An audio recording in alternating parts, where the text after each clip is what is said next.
W.E.B. Du Bois showed through his studies that, like people everywhere, Black Americans were shaped by their history, their living conditions, and their education. He then reasoned that if given equal opportunities as their white counterparts, they would learn as quickly and could achieve as much as anybody else. Though many didn't agree with this, many scholars around the world welcomed and accepted his findings. He would go on to give speeches and write articles that presented blacks and whites as equal human beings. Unfortunately, his efforts had little effect on the world around him during his time. Segregation and racism was still prevalent in those days, and though his books were on the shelves of public libraries, Southern libraries wouldn't even let him inside the door due to his skin color.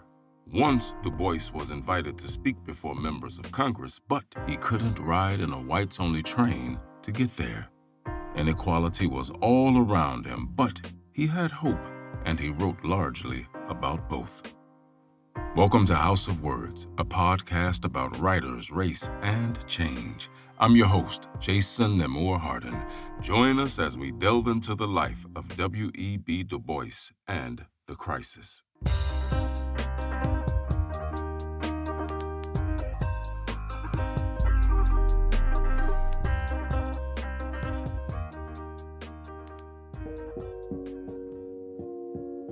Quote, "You are not, and yet you are. Your thoughts, your deeds, above all, your dreams still live." End quote.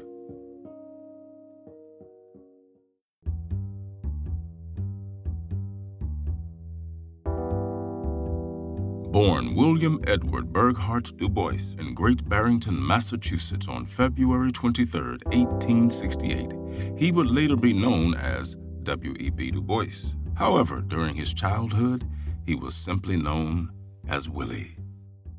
The American Civil War had only ended 3 years prior to his birth, and as a consequence, the country was still undergoing tremendous changes, which seems apt considering the changes Willie would bring with him. Now, after his father Alfred left him and his mother Mary in 1870, when he was just 2 years old, the pair moved into Mary's parents' house. Mary worked hard to support her family, and although they were poor, Willie generally considered his childhood a happy one. Smart, fast, and athletic, he was a leader among the boys in his small town. His teachers took a liking to him, considering him a promising pupil full of wit and intelligence. At the age of 12, his mother suffered a stroke which left her unable to work, which in turn left him in a position where he was forced to work a part-time job in order to make ends meet for the family. Although the North was relatively integrated compared to Southern states given that he attended an integrated school, the fact that he did not have all the same opportunities as his white friends was not lost on him. Now, despite this, he continued to work hard and graduated from high school with top grades. At age 16, he had his heart set on attending Harvard University, a reality that was clearly out of financial reach for his family as they didn't have the funds to pay for such an education. He then spent a year working construction to earn money for school. Now, that combined with money donated from neighbors, he was able to attend Fisk University, a historically black college in Nashville, Tennessee, from 1885 to 1888. But being located in Tennessee, a southern state, his family worried about sending him there, where there were, of course, strict segregation laws. Now, blacks and whites were kept apart and treated differently. Nevertheless, Willie decided to take advantage of the opportunity to attend college. So he packed his belongings and headed south. While in the South, he experienced Southern racism firsthand, which at the time encompassed Jim Crow laws, bigotry, suppression of black voting, and lynchings. Now, upon receiving his bachelor's degree from Fisk, he made it to Harvard after all, as he was offered a scholarship. He studied history and sociology, becoming a cum laude graduate in 1890. Additionally, he went on to earn his master's from Harvard in 1891. Now, it was during his years at Harvard that Du Bois developed his theory that racism was a consequence of ignorance. Thus, for many years to come, he would attempt to educate white Americans about black people with the intention of proving that black people were not inferior, as many whites believed. He was convinced that if the United States offered all of its people true equal rights and a good education, the result would be increased success for the entire nation.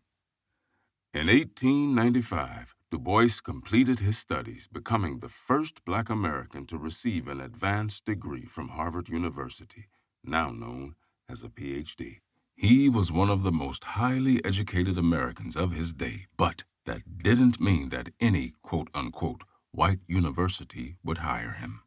After some time, he finally found a job teaching Latin and Greek at Wilberforce, a small university for black Americans in Ohio. He took the job at Wilberforce not because he intended on working his whole life teaching at a university, but because he had to earn a living. Perhaps it was other forces that brought him there, because it was there that he met and married his first wife, a student named Nina Gomer.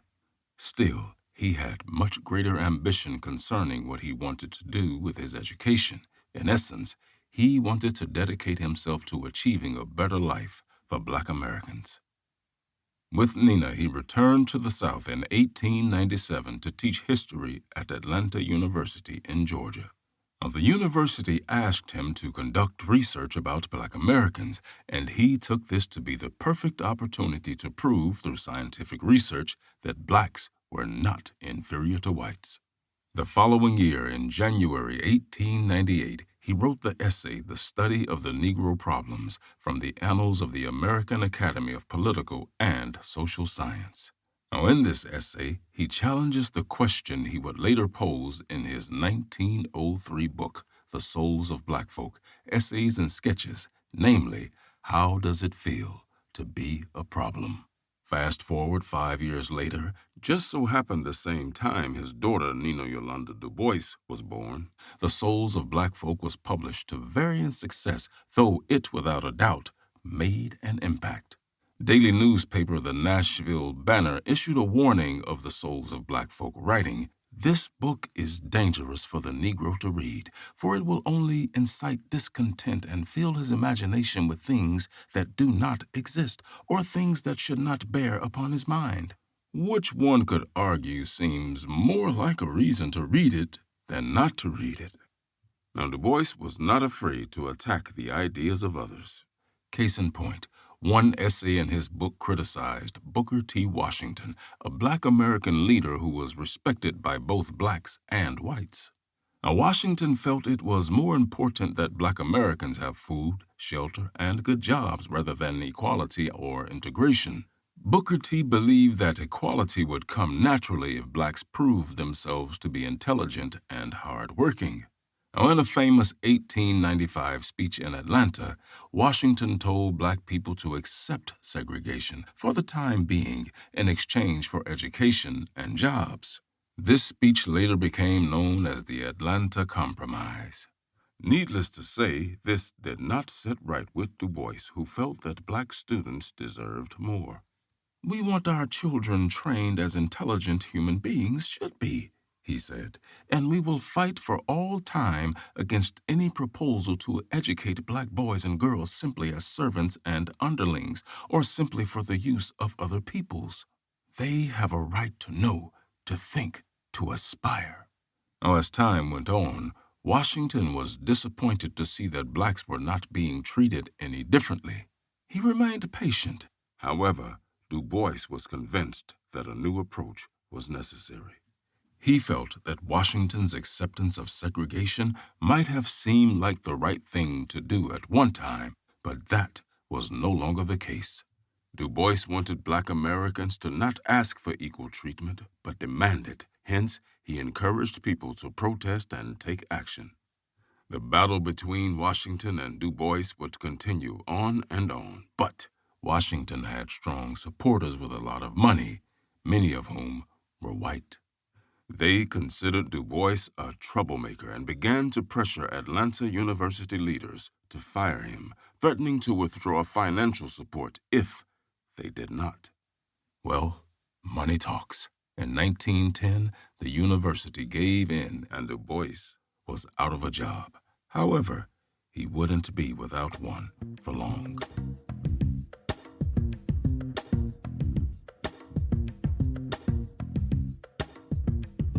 In May 1909, Du Bois attended the National Negro Conference in New York, which led to the creation of the National Negro Committee, chaired by Oswald Garrison Villiard. Now, the organization was dedicated to campaigning for civil rights, equal voting rights, and equal educational opportunities. The following spring in 1910, at the Second National Negro Conference, many of those present created the National Association for the Advancement of Colored People, NAACP for short. At Du Bois's suggestion, the word colored, rather than black, was used to include dark-skinned people everywhere. He became the NAACP's Director of Publications and Research, as well as the editor for the NAACP magazine, The Crisis. He accepted the job in the summer of 1910, and after departing from Atlanta University, he moved to the epicenter of the Negro world at the time, Harlem, New York. Now, the first edition of The Crisis was published in November 1910. It was originally subtitled A Record of the Darker Races, which would remain there from the first edition all the way until Volume 5, Number 4, published in February 1913. In that first edition, Du Bois wrote that the aim of the magazine was to set out those facts and arguments which show the danger of race prejudice, particularly as manifested today toward colored people. The Crisis was phenomenally successful, and its circulation would reach 100,000 in the year 1920. Black American artists drew the covers for The Crisis, and Black American authors wrote its poems, stories, and news articles. Du Bois's Men of the Month section featured prominent Black Americans. With this monthly magazine, Du Bois once said, I could discuss the Negro problem and tell white people and colored people just what the NAACP was and what it proposed to do. The 1910s were a productive time for him, even outside of the magazine. In 1911, he attended the first Universal Racist Congress in London, and he published his first novel, The Quest of the Silver Fleece. 2 years later, he wrote, produced, and directed a pageant for the stage, The Star of Ethiopia, but as time progressed, he began to have difficulties with other leaders at the NAACP. For one thing, he wanted complete control of the content of The Crisis, but others at the NAACP refused to give up their say. In particular, during 1915 to 1916, some leaders of the NAACP, disturbed by financial losses at The Crisis and worried about the inflammatory rhetoric of some of its essays, attempted to oust Du Bois from his editorial position. However, he and his supporters prevailed, and he continued in his role as editor. In 1915, he published The Negro, a general history of Black Africans and the first of its kind in English. The book rebutted claims of African inferiority and would come to serve as the basis of much Afrocentric historiography in the 20th century. Furthermore, the Negro predicted unity and solidarity for colored people around the world, and it influenced many who supported the Pan-African movement. That same year, the Atlantic Monthly carried one of his essays, The African Roots of the War, which consolidated his ideas on capitalism, imperialism, and race. In this piece, he argued that the scramble for Africa was at the root of World War I. He also anticipated later communist doctrine by suggesting that wealthy capitalists had pacified white workers by giving them just enough wealth to prevent them from revolting, and by threatening them with the competition offered by the low-cost labor of colored workers.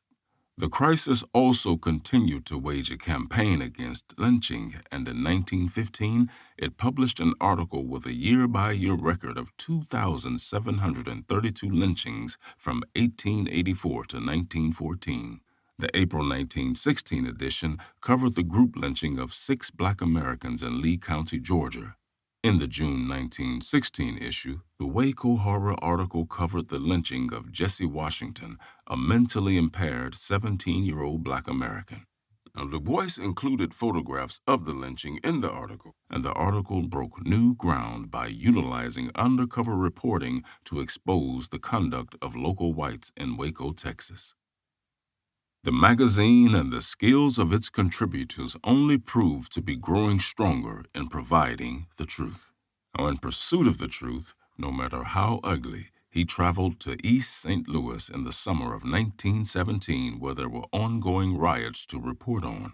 Somewhere between 40 and 250 black people were massacred by white people, primarily due to resentment caused by St. Louis industries hiring black workers to replace striking white workers.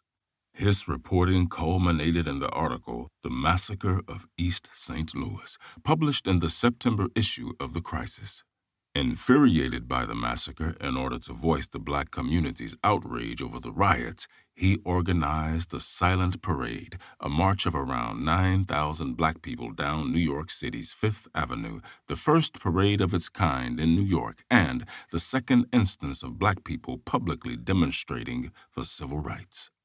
That same year, as the United States prepared to enter World War I in 1917, Du Bois's colleague in the NAACP, Joel Spingarn, a white man, was by some accounts Du Bois's best friend. Apparently, though best friends, Du Bois never accepted Spingarn referring to him by his first name. Anyway, Spingarn established a camp to train black people to serve as officers in the United States Armed Forces. The camp was controversial because some whites felt that black people were not qualified to be officers, and some black people felt that black people should not participate in what they considered a white man's war. Whatever your stance on the very difficult situation at the time, Du Bois supported Spingarn's training camp, but was disappointed when the Army forcibly retired one of its few black officers, Charles Young, on the pretense of ill health. As a part of the deal, the Army agreed to create 1,000 officer positions for black people, but insisted that 250 come from currently enlisted men conditioned to taking orders from white people rather than from independent-minded black folks who came from Spingarn's camp. In the end, over 700,000 black people enlisted on the first day of the draft, but were subject to discriminatory conditions which prompted vocal protests from Du Bois. And when the war ended, he discovered that the vast majority of black soldiers had been relegated to menial labor as stevedores and laborers during the war. Some units had been armed, and one in particular, the 92nd Division, the Buffalo Soldiers, engaged in combat, but the majority did not come close to being seen as equals. And to make matters worse, he discovered widespread racism in the Army and concluded that the Army command discouraged black people from joining, discredited the accomplishments of black soldiers, and promoted bigotry. He then turned his back on any hope of an integrated military force where black folks would be treated with any more respect than they received on the streets.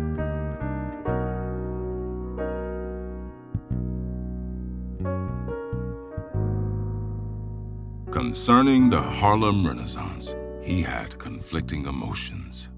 When it first fully emerged in the mid-1920s, his article, A Negro Art Renaissance, celebrated the end of the long hiatus of black people from creative endeavors.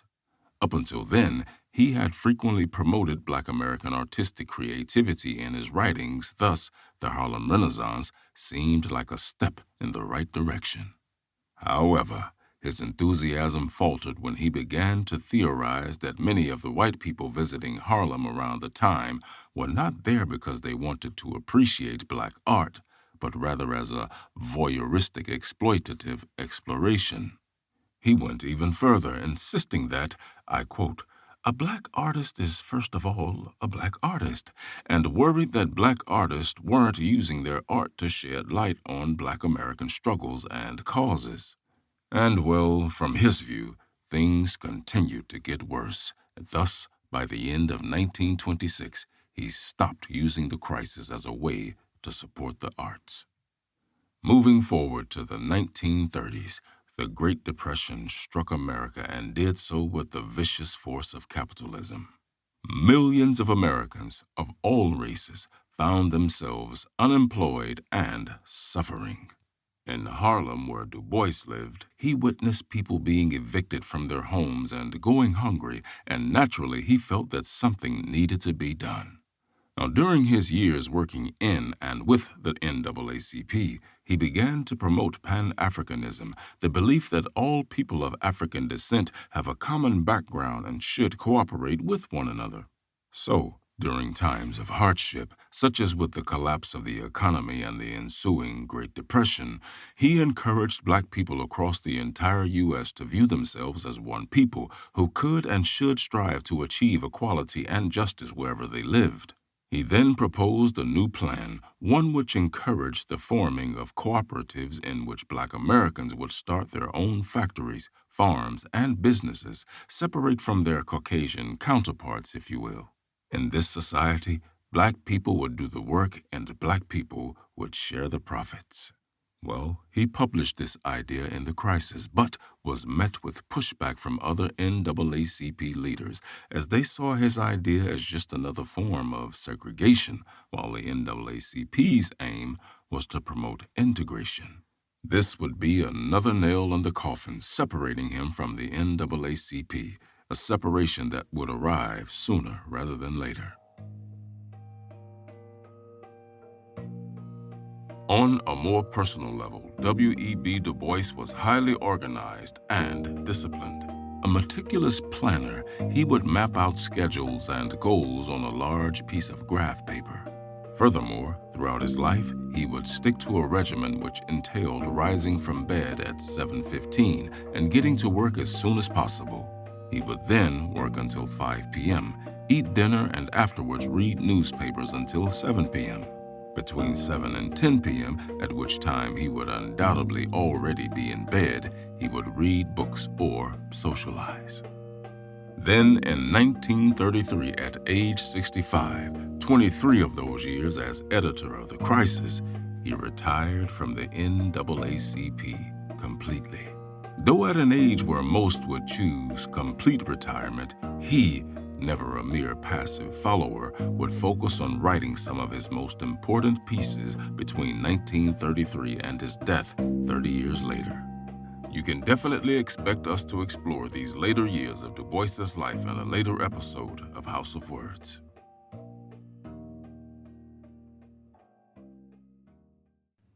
As usual, let's wrap up this episode with a quote from the trailblazer himself, W.E.B. Du Bois. I believe in liberty for all men, the space to stretch their arms and their souls, the right to breathe and the right to vote, the freedom to choose their friends, enjoy the sunshine, and ride on the railroads, uncursed by color, thinking, dreaming, working as they will in a kingdom of beauty and love. End quote.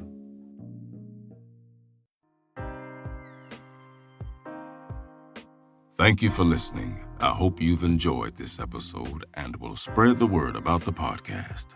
Once again, I have been your host, Jason Nemore Harden. We here at House of Words ask that you please consider helping to make this show easier to produce and more frequent by contributing on our Patreon page at patreon.com/houseofwords or paypal.me/houseofwordspodcast. Alternatively, you can subscribe and encourage others to subscribe to our YouTube page at House of Words Podcast. Every little bit helps more than you might think. Until next time, keep turning those pages.